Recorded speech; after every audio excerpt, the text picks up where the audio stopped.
Le 5 novembre 1911, un mois après avoir déclaré la guerre à l'Empire ottoman, l'Italie proclame l'annexion de la Tripolitaine et de la Cyrénaïque. Le corps expéditionnaire italien s'est très vite emparé de Tripoli et de quelques positions sur la côte libyenne, mais s'est ensuite heurté à une résistance bien plus importante que prévu. Alors que le conflit se prolonge, Rome prend les devants et déclare sa souveraineté sur les deux anciennes provinces ottomanes.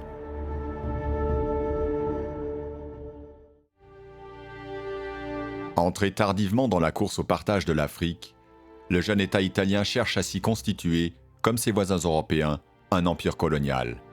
En Afrique du Nord, la France s'est très tôt emparée de l'Algérie, puis a imposé un protectorat sur la Tunisie en 1881. La Grande-Bretagne installe peu après sa tutelle sur l'Égypte, détachée de l'Empire ottoman.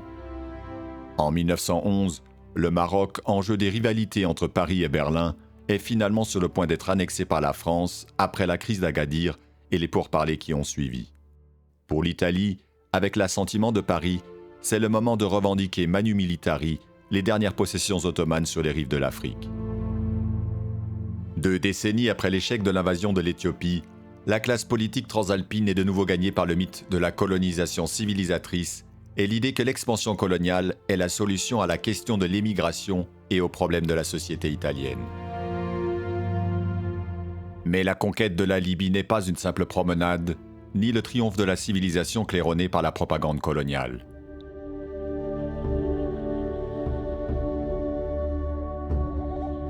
La guerre italo-turque va durer plus d'1 an.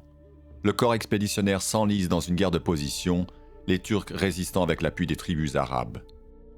Cantonnés à des enclaves sur la côte et malmenés par une guerre de guérilla, les Italiens répondent par des représailles sanglantes. Pour sortir de l'impasse, Rome étend ses opérations navales à la mer Égée avec l'assentiment des autres puissances. Affaibli, l'Empire ottoman est alors attaqué par ses voisins de la Ligue balkanique. Ce nouveau front, qui menace ses territoires européens, conduit Constantinople à rapidement signer la paix avec l'Italie contre l'abandon de ses provinces libyennes en octobre 1912.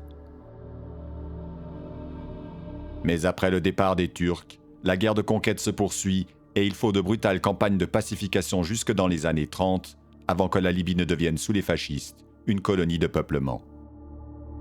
La Seconde Guerre mondiale mettra fin aux ambitions coloniales italiennes.